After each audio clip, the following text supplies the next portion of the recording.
కరీంనగర్ లో అన్ని రకాల వ్యవసాయ యంత్రాలు లభించే ఒకే ఒక చోటు Excel Agri Solutions Peddapalli bypass road Bommakal Karimnagar ఇప్పుడే సంప్రదించండి.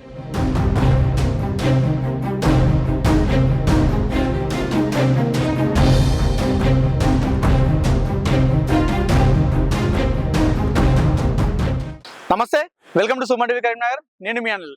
కరీంనగర్ జిల్లా తిమ్మపూర్ మండల కేంద్రంలో ఉన్నటువంటి జ్యోతిష్మతి కాలేజీలో డిప్లొమా మొదటి సంవత్సరం చదువుకునే అభిలాష్ మృతి ప్రస్తుతం కరీంనగర్లో చర్చగా మారింది.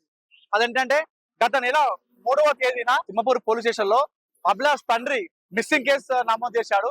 సో ఆ మిస్సింగ్ కేసు నమోదు చేసినప్పటి నుండి చూసుకుంటే 26 రోజుల తర్వాత అభిలాష్ మృతదేహం లభించడం, అది కూడా ఒక వ్యవసాయ బావిలో శవమే తేలడంతో ప్రస్తుతం ఇది హాట్ టాపిక్ గా మారింది. అయితే సూసైడ్ అనుకున్నప్పటికీ తన శరీరం నుండి అభిలాష్ మృతదేహంలో ఉన్నటువంటి శరీరం నుండి తల అనేది వేరు కావడంతో అభిలాష్ కుటుంబ సభ్యులు దీని అనుమానంగా వాళ్ళు చూస్తున్నారు. అభిలాష్ మృతదేహం దొరికి 3 రోజులు కావస్తున్నా ఇప్పటికి కూడా తన తల అనేది దొరకపోవడంతో ప్రస్తుతం ఇది కాస్త కరీంనగర్ జిల్లాలో వార్త అనేది చాలా చర్చగా మారింది. అదే దీని గురించి మరిన్ని విషయాలు, అసలు తన తండ్రి పోలీసులకు ఎప్పుడు ఫిర్యాదు చేశాడు, తన తండ్రికి ఉన్నటువంటి అనుమానాలు ఏంటో మరిన్ని విషయాలు మనం తెలుసుకునే ప్రయత్నం చేద్దాం.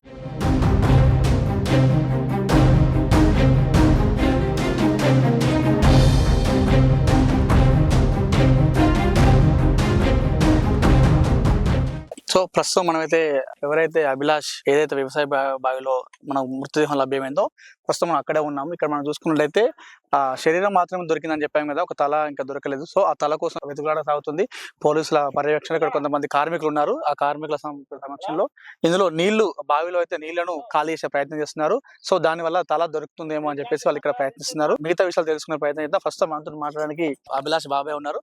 అసలు వాళ్ళ బాబాయ్ని అడిగి తెలుసుకుందాం, అసలు ఏం జరిగింది, వాళ్ళు ఎలాంటి అనుమానాలు వ్యక్తం చేస్తున్నారో అసలు అన్ని విషయాలు మనం అడిగి తెలుసుకునే ప్రయత్నం చేద్దాం. చెప్పండి తిరుపతి గారు, అసలు మీ అభిలాష్ మృతి పట్ల మీరు అనుమానం వ్యక్తం చేస్తున్నారు, ఎలాంటి అనుమానం వ్యక్తం చేస్తున్నారు? మా అభిలాష్ మృతికి 100% కాలేజ్ యాజమాన్యం నిర్లక్ష్యం ఒకటి. మాకు చైర్మన్ మీద ఇంతో చైర్మన్ అనుమానం వస్తుంది. ఎందుకంటే చైర్మన్ మమ్మల్ని ఇంతవరకు కూడా కనీసం బాబు ఈ చనిపోయిన సుంది కూడా మేము ఆయన సంప్రదిస్తున్నాం. ఏనాడు ఆయన మమ్మల్ని కనీసం పట్టించుకోలేదు, బాబు కోసం అడగలేదు. బాబుకి ఏమైంది అని మేము అడిగితే రెస్పాండ్ లేదు. మరి శవం ఆ రోజు దొరికిన రోజు కూడా కనీసం ఏంది కనీసం సంప్రదించి చూస్తాను కూడా రాలేదు. ఒక స్టూడెంట్, ఆయన కాలేజ్ చదివే స్టూడెంట్, ఆయన చనిపోతే ఆయనకి ఎంత ఉండాలి, ఒక విద్యార్థులు అందరూ వచ్చి చూసిపోయేది. ఆయన మొత్తానికి నిర్లక్ష్యంగా ఉన్నాడు. దీని విషయంలో మేము ఆయన సంప్రదిస్తామని పోతే మమ్మల్ని ఆయన అలౌడ్ చేస్తలేరు. అంటే ఎలాంటి అనుమానం అంటే ఏ విధంగా?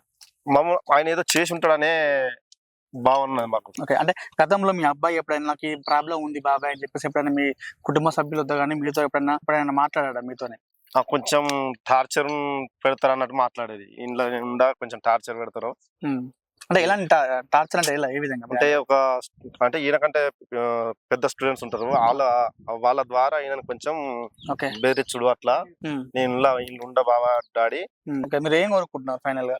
మా అబ్బాయికి న్యాయం జరగాలని కోరుకుంటాను.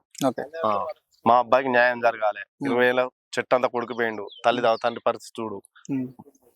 అబ్బాయికి న్యాయం జరిగేదాకా మేము కొట్లాడతాం. మేము ఎక్కడికి పోయేదానికంటే సిద్ధంగా ఉన్నాం. అబ్బాయికి న్యాయం జరిగేదాకా మేము విడిచిపెట్టాం.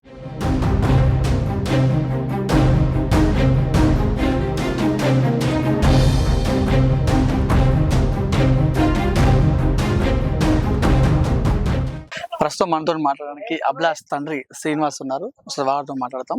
అన్న నమస్తే. మీ అబ్బాయి మిస్ అయ్యండి అని చెప్పేసి మీకు ఎప్పుడు ఇన్ఫర్మేషన్ వచ్చింది, దాని తర్వాత జరిగిన పరిణామాలు ఏంటి? నాకు 29 ఫోన్ చేసిండు మా అబ్బాయి. 29 ఫోన్ చేసి డాడీ బర్త్డే ఉన్నది, ఎగ్జామ్ అదే రోజు చెప్పాను. డబ్బులు ఇప్పుడు కొట్టారా బిడ్డ అంటే 4 సార్లు కొట్టాడు డాడీ, ఇప్పుడు నేను తెల్లారితే బర్త్డే చేసుకున్నాను, ఎగ్జామ్ రాసినాక బర్త్డే చేసుకుంటా అని చెప్పాను. అబ్బాయి 10 సార్కి మిస్ అయ్యిండు, కానీ నాకు చెప్పలేవారు. మేడం ఒక పూట కాలేజీకి వచ్చిన మేడం ఫోన్ చేసింది నాకు. మధ్యాహ్నం రాలే కాలేజ్ అన్న నేను ఫోన్ చేసుడు తోటి శనివారం నాకు ఫోన్ చేసింది మేడం. స్విచ్ ఆఫ్ అవుతుంది, పడుకోవచ్చు, జ్వరం వచ్చిందని చెప్పింది ఒకసారి మేడం. పడుకోవచ్చు అని నేను కొట్టుకుంటూనే ఉన్నా, కాలు కొట్టుకుంటూనే ఉంటున్నా, స్విచ్ ఆఫ్ అవుతాను. ఓ అబ్బాయికి అలా ఫ్రెండ్ కు నా నెంబర్ బ్లాక్ లిస్ట్ లో పెట్టిండు. అలా ఎంత చేసినా కలిసి లేదు. నేను ఇక ఇంకో పిల్ల నెంబర్ తీసుకొని వచ్చి ఆ పిల్లని ఫోన్ చేసిన. నైట్ 7 అవుతుంది కావచ్చు. ఆ ఫోన్ చేస్తే ఆ అబ్బాయి, మీ అబ్బాయి అభిరెడ్డి లేడు, మిస్ అయ్యిండు. నా అబ్బాయి నాకు చెప్పిండు, కాలేజీలో ఎవరు చెప్పలే నాకు అప్పటికి కూడా. మీ అబ్బాయి ఫ్రెండ్ మీకు చెప్పిండు. అబ్బాయి ఓకే, friend. ఇన్ఫర్మేషన్ ఇచ్చాను. నేను ఫోన్ చేస్తే ఓకే. నేను ఫోన్ చేస్తే నాకు చెప్పిండు. చెప్పినాక అదే నైట్ కారు పట్టుకొని వచ్చింది. వాడు నాకు నేను వెళ్ళొస్తా అంటే 10:30, 11 గంటలకు అప్పుడు ఈ పిల్లలందరూ పోయి మరి అభిరెడ్డి వాళ్ళ డాడీకి మేము చెప్పిన వాళ్ళకి అప్పుడు నాకు వాడను 10:30 అవుతాను కావచ్చు. నేను Okay. మధ్యలో ఉన్నా, మార్గ మధ్యలో ఫోన్ చేసి అభిరెడ్డి కనబడట్లేడు అని వాడను అప్పుడు నాకు చెప్పింది. Okay. చెప్పిన వాళ్ళే వెళ్ళొచ్చి కాలేజ్ దగ్గర పోతే ఏం కాదంటాడు. మీ అబ్బాయి ఉన్నాడు చైర్మన్, మీ అబ్బాయి ఉన్నాడు ఏం కాదు. Okay. ఆ పిల్లలు కూడా మీ అబ్బాయి ఉన్నాడు ఏం కాదు. అత్తరు ఏడున్నాడు ఈయనే ఉన్నాడు ఏమో తీసుకొస్తాం అది అన్నారు. ఇప్పుడు నేను 26 రోజుల కొంటే ఈయనే తిరుక్కుంటూనే ఉన్నా. ఓకే. 26 ఉన్న భార్య నేను చైర్మన్ ఎలాంటి స్పందన లేదు ఇప్పటి వరకు కూడా. ఓకే. నా కొడుకు చనిపోయి ఆ డెడ్ బాడీ కూడా 6 రోజులు దొరికి ఇప్పటికి ఆ సారు గాని ఎవ్వరు ఇప్పటి వరకు ఏ ఒక్కరు రాలే, ఏ ఒక్కరు స్పందించలే నన్ను. యాజమాన్యం కలిసారా? కాలేజ్ యాజమాన్యం ఏమంటున్నారు? అప్పుడు పోయినాం, అప్పుడు తర్వాత ఇప్పుడు పోలేదు. రాణిస్తారు మొత్తం లోపలికి ఎంట్రీ లేదు. సో ఫైనల్ మీరు ఏం కోరుకుంటారు? నా అబ్బాయికి న్యాయం జరగాలి, వాళ్ళ మీద నాకు యాక్షన్ కావాలి. చైర్మన్ అంటే ఆయన కొంచెం భూస్వామి ఆసామి లెక్క, అంటే డబ్బు బాగున్నాడు కాబట్టి ప్రతి ఒక్కరు ఆయన కిందనే బెండ్ అయినట్టు మాకు అనిపిస్తుంది. అంటే పట్టించుకోకపోవడం, మేము చెప్పిన స్పందన రాకపోవడం, ఈ వ్యవస్థను చూస్తే వీళ్ళందరూ కలిసి ఆయన కిందనే ఆయన చెప్పినట్టే వింటారు అనే భావన మాకు వస్తుంది. దీనికి మీ ఛానల్ ద్వారా మాకు న్యాయం జరగాలని నేను కోరుకుంటాను.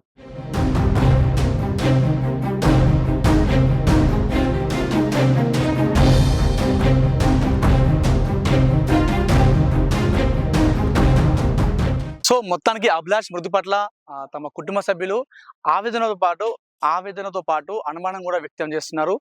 తను అభిలాష్ అయితే మిస్సింగ్ కాక ముందు తమతోని కొన్ని రోజుల ముందు ఫోన్ లో మాట్లాడడం జరిగిందని చెప్తున్నారు. మాట్లాడి అందులో తనకు కాలేజీలో ఇబ్బంది జరుగుతుంది, తమను ఇబ్బంది పెడుతున్నారంటూ కూడా తమ కుటుంబ సభ్యులతో అభిలాష్ ఆవేదన కూడా వ్యక్తం చేస్తున్నట్టుగా చెప్తున్నారు. సో ఇప్పటికైతే పోలీసులు అయితే ప్రస్తుతం దర్యాప్తు చేసి కేసు నమోదు చేసుకుని దర్యాప్తు చేస్తున్నారు. ప్రస్తుతం ఇప్పటికీ శరీరం దొరికి 6 రోజులు గడుస్తున్నాక తల దొరకపోవడంతో ప్రస్తుతం అయితే తల కోసం కూడా వెతులాడడం జరుగుతుంది. కెమెరా పర్సన్ చరణ్తో అనిల్, సుమన్ టీవీ, కరీంనగర్.